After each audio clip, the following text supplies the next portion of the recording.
Today on the War Boss Fits channel, we have a game of Age of Fantasy Skirmish.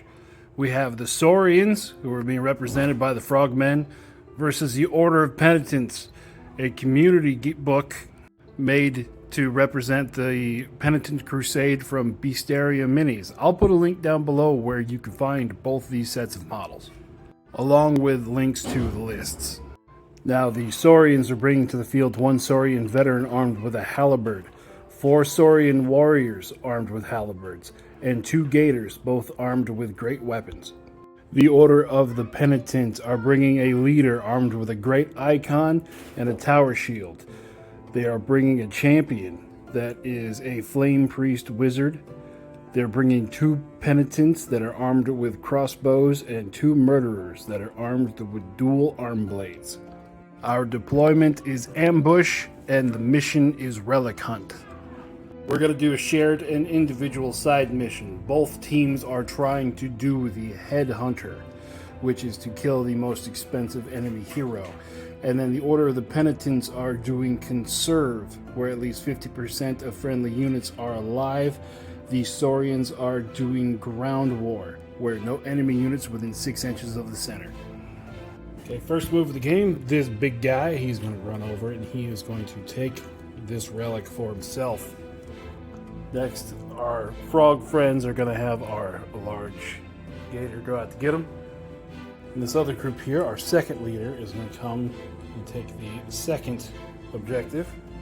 One of our Saurian warriors will start making his way to combat. One of our murderers will fight her way through all the difficult terrain. Then our next Saurian warrior is going to go help the first. Our next murderer is just out of charge range, so she's going to head here to protect the leader. With the fight mostly at the other end of the board, this group is going to... We'll just move them all at the same time. Get it all done with here. Penitent with crossbow is going to also fight through the difficult terrain, and she's going to set up a shot on that gator. It takes 1 shot with the crossbow. And the final penitent moves to protect its leader. 1 shot with the crossbow, and another miss.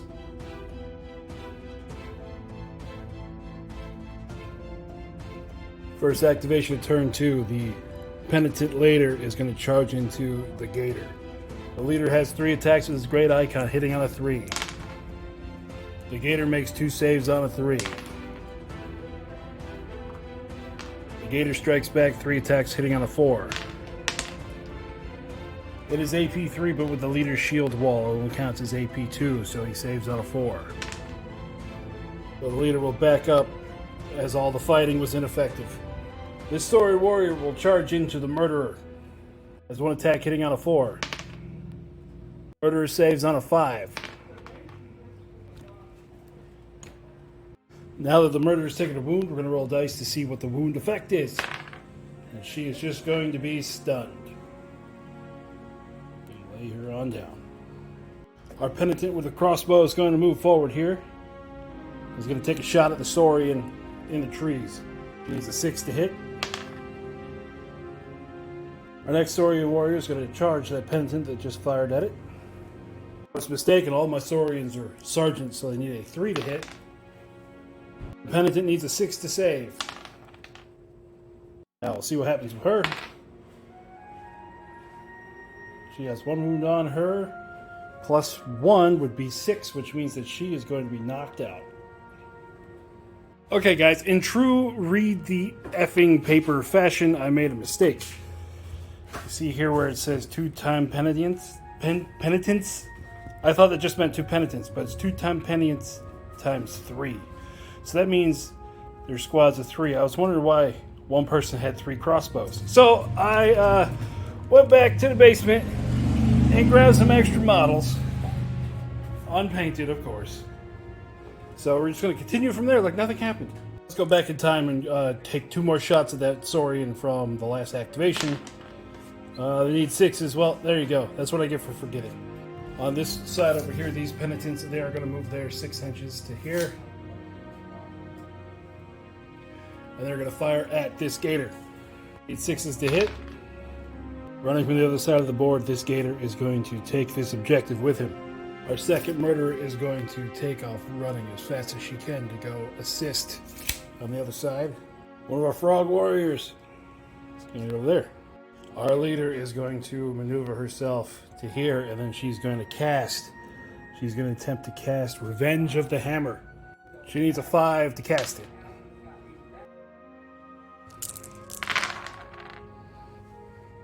So after a ton of hits, let's roll and see what happens to this one. Yeah, he's knocked out. And this one, he's also knocked out. Second Saurian warrior to here. Then our Saurian veteran on his own on this flank.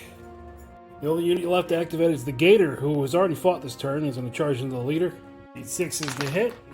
He's got 1 hit. The penitent leader needs a 4 to save, and he saves. The leader attacks back looking for a 6 with 1 6. Gator needs a 3 to save.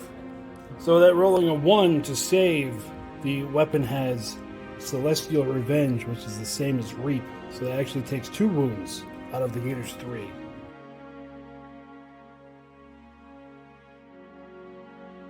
First activation of the turn, our penitents are going to run to this cover.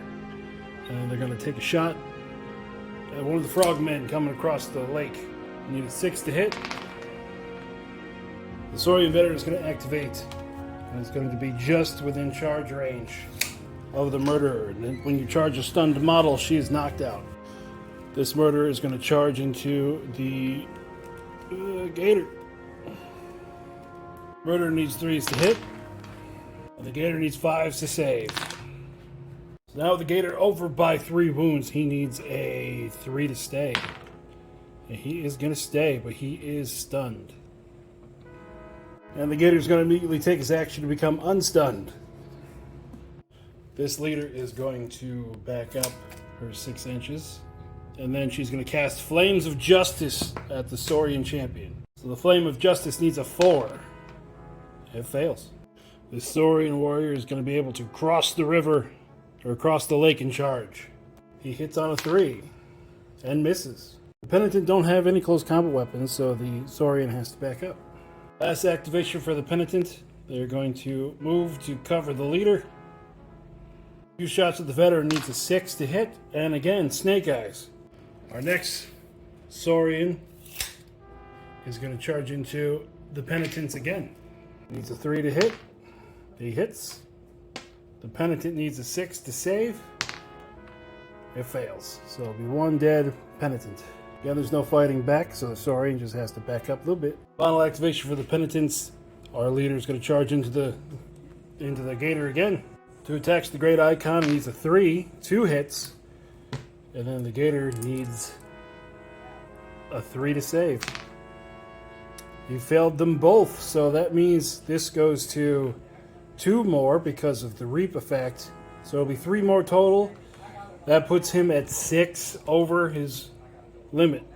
So knocked out test, even with a 1 where he's 6 over, the gator's knocked out. Then our gator, the last remaining gator, is going to go all 12 inches, taking the relic with him.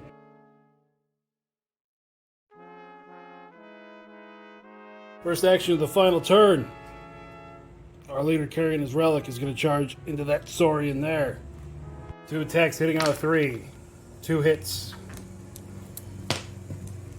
And the frog saves on a 4. He fails 1. Okay, on a 4 it stays. No, he's going to be knocked out. Now the Saurian veteran is going to charge into both of the penitents. Has 3 attacks hitting on a 3. He hit twice. The penitents save on a 6. 1 pass, 1 fail. These penitents on this side are going to move back a bit, and they are going to shoot at that Saurian warrior. Need a 6 to hit, and failed again. The gator is going to charge into the leader. Gator needs a 4 to hit. He's got 2 hits. 4 is to save on the leader. He makes 2 saves. Our murderer is going to charge into the gator. 5 attacks hitting on a 3. All the attacks hitting the gator saves on a 5. And it takes 3 wounds. So with that, the Gator needs a 5 to stick around. And he does, but he is stunned. The Penitent later, she is going to charge into the Gator and remove him from play, because he was already stunned. Last activation of the game is going to charge into those Penitents there. Hitting on a 5, or hitting on a 3, and he fails. So at the end of the game, with all 3 relics pretty much stacked on top of each other, let's see, yep, she's hiding the other one. So it's going to be 2 victory points for the Penitent for holding the objectives. Now, they did not score Headhunter because the one hero that the Saurians had right here, he hasn't even taken a wound yet. And they did score their secondary of Conserve because more than half their units are still around. And for the Saurians, they get no victory points for objectives. They get no victory points for Headhunters because none of the heroes even died on the Penitent side. But they do score 1 victory point for Ground War because no one's standing in the lake. So final score is going to be 3-1. Penitents win. So thank you for coming by the garage. Make sure you leave a like, subscribe, comment, blah, blah, blah. Hit the bell, thumbs up. Woo, who knows? Thanks for coming by and watching me play with my man dollies. Have fun.